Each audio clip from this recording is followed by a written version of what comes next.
मित्रों नमस्कार। आज हम राहुल गांधी पर थोड़ी सी बात करेंगे। जब मैं कहती हूँ राहुल गांधी, तो आप तो समझ ही गए होंगे कि अभी अभी जो 3-4 दिन पहले राहुल गांधी ने मुंबई में आकर के शिवाजी पार्क से जो अपना भाषण दिया, और वो इंडी गठजोड़ की ओर से दिया गया भाषण था। इंडी के बाकी सारे लोग भी वहां पर उपस्थित थे। और भाषण में राहुल गांधी ने क्या कहा? उसने कहा कि हमारी लड़ाई भाजपा से नहीं है, हमारी लड़ाई एक व्यक्ति विशेष से भी नहीं है। फिर आगे उसने कहा, हिंदू धर्म में एक शब्द है शक्ति, हमारी लड़ाई उसी से है। अब कई लोगों के मुंह से आप इस बात का विरोध सुन चुके होंगे कि आखिर राहुल गांधी को हिंदू धर्म का शब्द शक्ति इस तरह से बयानबाजी करने की या व्याख्या करने की क्या आवश्यकता थी। उसका वर्णन हिंदू धर्म का शब्द शक्ति ये कहने की क्या आवश्यकता थी। और चलो मान लेते हैं कि उसने मूर्खतावश कह दिया, उससे पता नहीं है कि हिंदू धर्म में एक शक्ति शब्द का अर्थ एक बहुत ही विशेष अर्थ है, और वह आदि माया या आदि भगवती जिसे हम कहते हैं, उसे शक्ति कहा जाता है। और हिंदू धर्म में यह भी माना जाता है कि पूरी सृष्टि की उत्पत्ति उसी शक्ति के कारण हुई, और विलय भी उसी शक्ति के कारण होने वाला है, और दुष्टों का संहार भी उसी शक्ति के कारण होता है। यह हिंदू धर्म में माना जाता है। और हिंदू धर्म में उस शक्ति को नारी स्वरूपा भी कहा जाता है। अब जब राहुल गांधी को हिंदू धर्म के शब्द शक्ति को लेकर के व्याख्यान देना ही था, तो उसे ये सारी बातें पहले समझ लेनी चाहिए थी। अब अगर हिंदू धर्म के शब्दों की बात करें तो हिंदू धर्म में एक शब्द आता है सत्य, एक शब्द आता है राष्ट्र, एक शब्द आता है राष्ट्र प्रेम। राहुल गांधी की इन शब्दों के साथ भी लड़ाई चल रही है, ये तो हम देख ही रहे हैं। और अगर हम हिंदू धर्म के शब्दों की बात करते हैं, अर्थात हम उस भाषा की बात कर रहे हैं जो इस भारत में सदियों पूर्व से विकसित हुई हैं, पनपी हैं, फली फूली हैं, और उनमें सबसे प्रमुख भाषा है संस्कृत, जिस भाषा से यहाँ की अन्य कई सारी भाषाओं ने शब्द लिए हैं।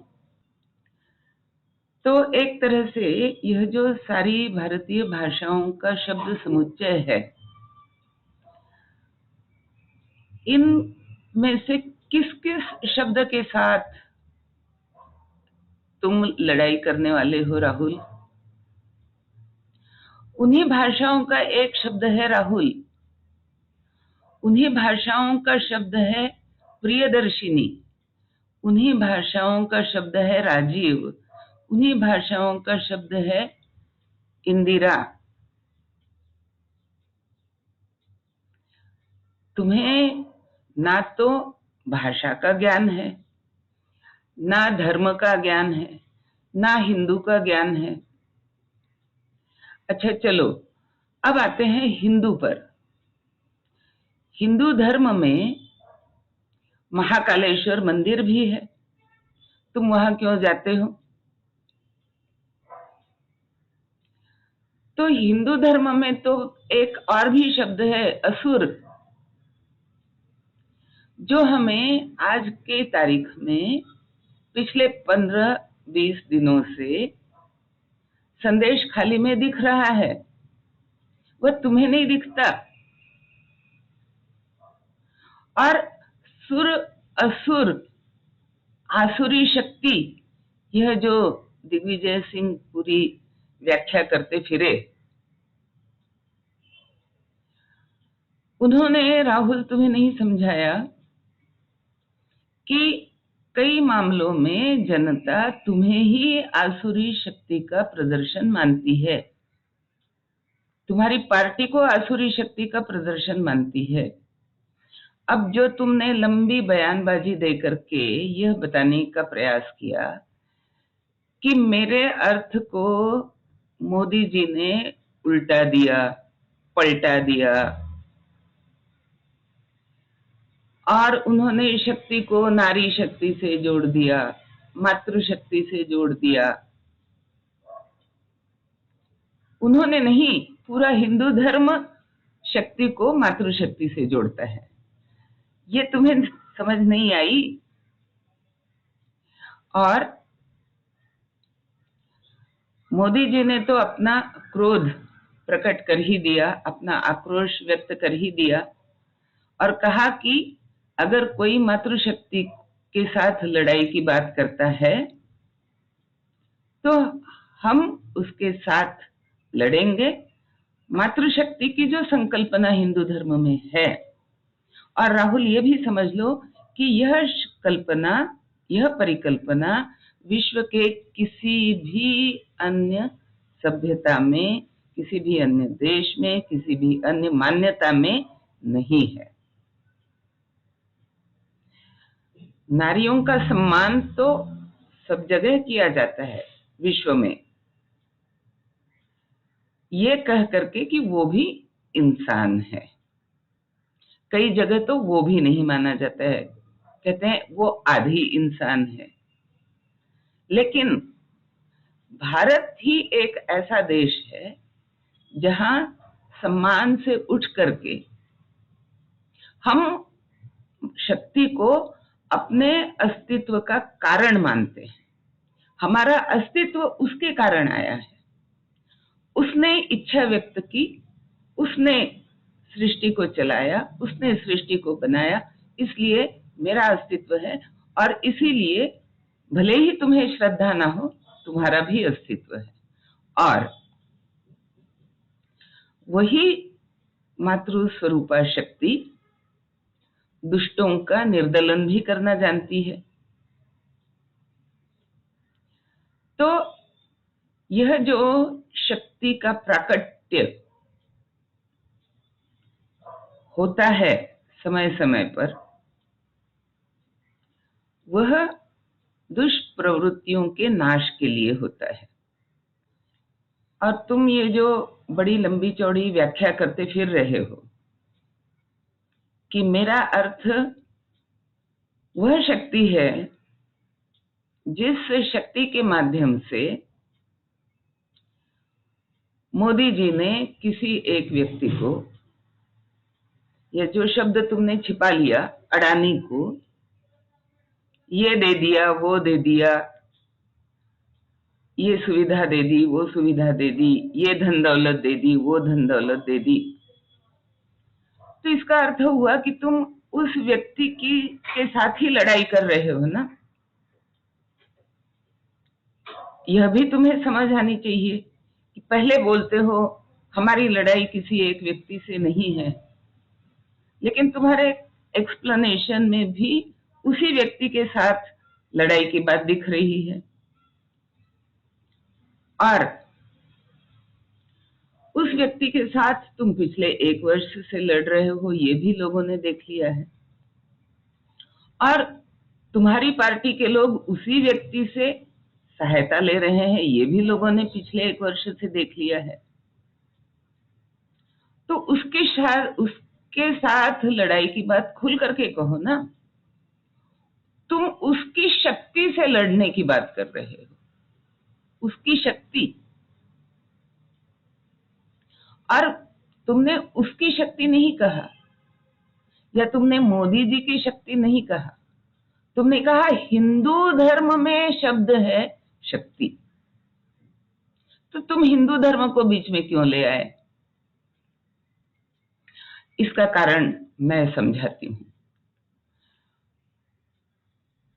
एक कहावत है अंग्रेजी में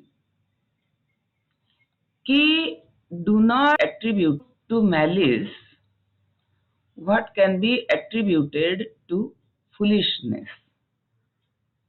अर्थात जहां किसी व्यक्ति की बात का या किसी घटना की व्याख्या मूर्खता के कारण की जा सकती हो, मतलब ये कहा जा सकता हो कि ऐसी बात किसी ने कही, मूर्खता से कही, या कोई घटना घटी वो किसी की मूर्खता से घटी। तो जहां पर किसी बात का जो एक्सप्लेन करने का तरीका होता है, किसी बात को समझाने का तरीका होता है, वो बात अगर ये कह करके समझाई जा सके कि करने वाले ने मूर्खतावश की है, तो वहां पर उस व्यक्ति के ऊपर आप दुर्वृत्ति, दुष्प्रवृत्ति, दुर्बुद्धि और गलत इंटेंशन का आरोप मत लगाओ। ये एक सारे विश्व में एक सभ्यता बनाए रखने के लिए, संतुलन बनाए रखने के लिए, और जिसको हम कहते हैं विवेक, मतलब दिमाग अपना शांत रख करके सोचो, और अगर किसी व्यक्ति की मूर्खता दिख रही हो तो यह मत मानो या यह मत कहो कि उसमें दुष्ट प्रवृत्ति थी और इस कारण उसने ऐसा कहा या ऐसा किया। लेकिन राहुल गांधी के साथ परिस्थिति उल्टी है। यहां हमें लोगों को चेताना होगा कि वह ये दिखाने का प्रयास करता है कि कोई बात उसने मूर्खतावश कह दी, या कई लोगों की प्रतिक्रिया भी मैंने देखी कि यह बात उसने मूर्खतावश कह दी। नहीं, ये हमें समझना होगा, सतर्क होकर के समझना होगा कि वह मूर्खता की आड़ लेकर के दुष्ट प्रवृत्ति को, बुरे इंटेंशन को, मैलिस को फैला रहा है। क्योंकि अगर बात केवल अडानी के शक्ति की होती तो उसे हिंदू धर्म को बीच में लाने की क्या आवश्यकता थी। और अगर तुम्हारी लड़ाई हिंदू धर्म के साथ है तो तुम्हें महाकालेश्वर जाने की क्या पड़ी है। और तुम्हारा महाकालेश्वर जाना हम क्यों स्वीकार करें कि देखो देखो देखो अच्छा बच्चा है, महाकालेश्वर जाता है। जी नहीं। तो हिंदुओं को यह समझना होगा कि इनकी लड़ाई शब्द से नहीं है, इनकी लड़ाई शक्ति से नहीं है, इनकी लड़ाई धर्म से है, और इनकी लड़ाई हिंदू धर्म से है। दो बातों में फर्क रखिए, आप याद रखिए। इनकी लड़ाई हिंदू धर्म से भी है और इनकी लड़ाई उस पूरी धार्मिक मूल्यों के साथ है जिनका समुच्चय आपको हिंदू धर्म में दिखाई पड़ता है। और क्या है वे धार्मिक मूल्य?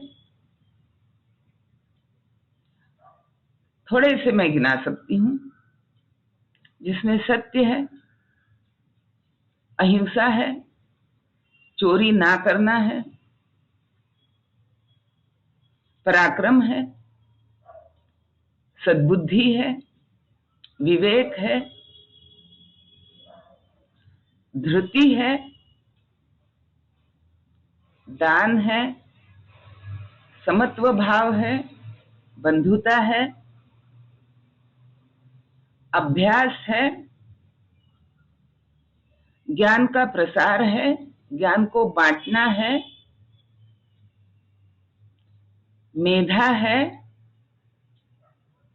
ये सारे हिंदू धर्म में शब्द हैं और शक्ति तो है ही।